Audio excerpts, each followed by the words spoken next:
Okay, welcome to our Unit 4 analysis. My name is Ernesto Benitez, along with my partner, Kendle Templeton.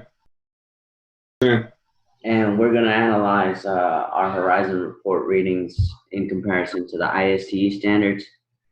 Most of the standards for this unit, as far as students, coaches, and administrators, are working within the digital citizenship, and the teachers just promote and model digital citizenship and responsibility. You want to start, Kendall, or you want me to go? Yeah, I can start. So basically, what I got from promote and model digital citizens and responsibility is just saying that kids that get on, they use social media a lot and they use technology a lot. And one thing I know in my school, when we stress when using the STEM class, that we stress to make sure whatever social media site or anything you're using, you don't use it for bullying. You use it the right way. And so I guess what I got from this whole reading was that when you want to model it, you want to model the way the kids want to use it. You don't want to be using your websites for anything that's inappropriate or whatnot, because kids want to see that. And when they see you doing it, they're going to think, well, if my teacher doing that, I can do that as well. So you just got to model what it's like to do the right thing while using technology and be responsible and just show that to your students. Right, and I think in comparison to my readings, the teacher is now a facilitator. It's no longer a lecturer. Mm-hmm. So, as you say, the teacher has to also be vigilant in looking at what the students are doing on the websites. Right. As a facilitator, you're now looking and guiding the kids versus actually telling them what to do. Yes, they can fall off the wagon one way or the other, but you're supposed to be there behind them, kind of guiding them, showing them where to go, what to do, how to do it, and letting them learn themselves. One thing that my article talked about is relating your classroom setting into what's going on in and around the world, around yourself, your community, your world. Mm-hmm. And like you say, whenever kids are going into websites, they're not really mentally kind of analyzing them and saying, okay, this is telling me the truth, this is not telling me the truth. Right. So as for us, we have to start building that up, bringing it up, showing them how to actually, go through their websites and picking, like we all know, Wikipedia is probably not the best source, but that's the first source that they want to go to.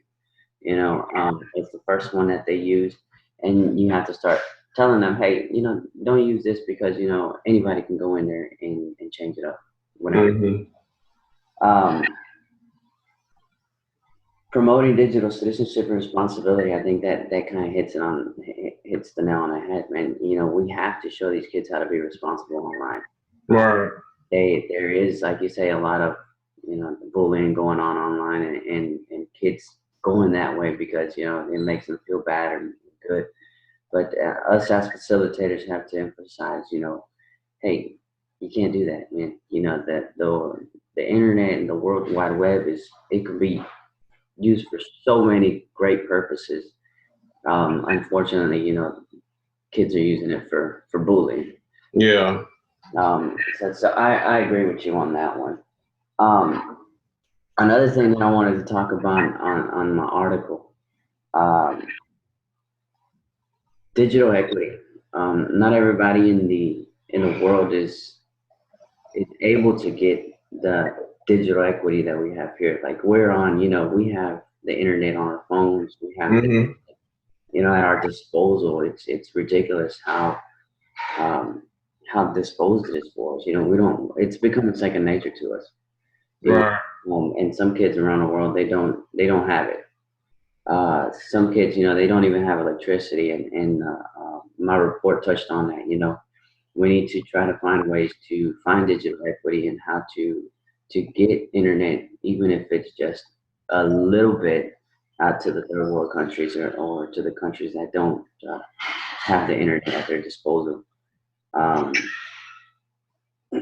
One thing I liked is setting up in your classroom like projects for students to do that could better help and enhance those individuals that don't have the internet.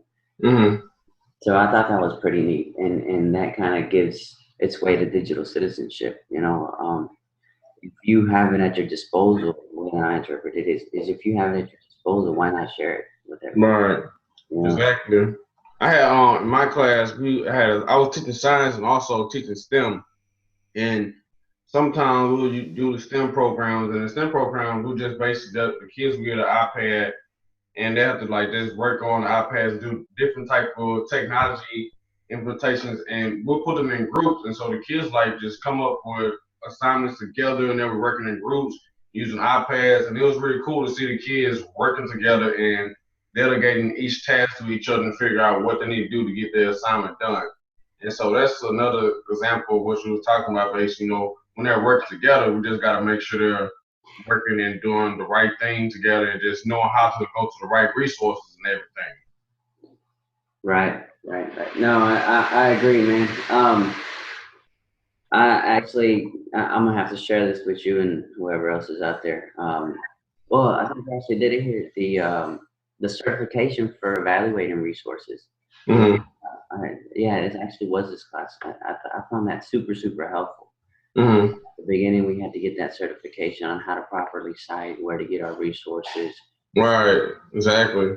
I think I'm gonna kind of take that from this class and probably incorporate that into my first week of lessons. Uh-huh. My kids do know when it comes to like writing reports and anything else that they need to, they kind of have that, to go off of. So. Yes, exactly. I'm definitely use that as well. I'm still gonna be teaching STEM, so I need to know how to get to those websites. Yeah. So I think as far as the standards, I think we hit promote digital citizenship and responsibility and setting it out. So if you have anything else to say to the audience, you feel free, man. No, I'm good. That's all I gotta say. Yeah, so thank you guys for paying attention and dropping in on our Unit 4 review, and we hope to see you on Unit 5. I am Ernesto Benitez, along with my partner. Kendle Templeton. We'll see y'all later. See you later.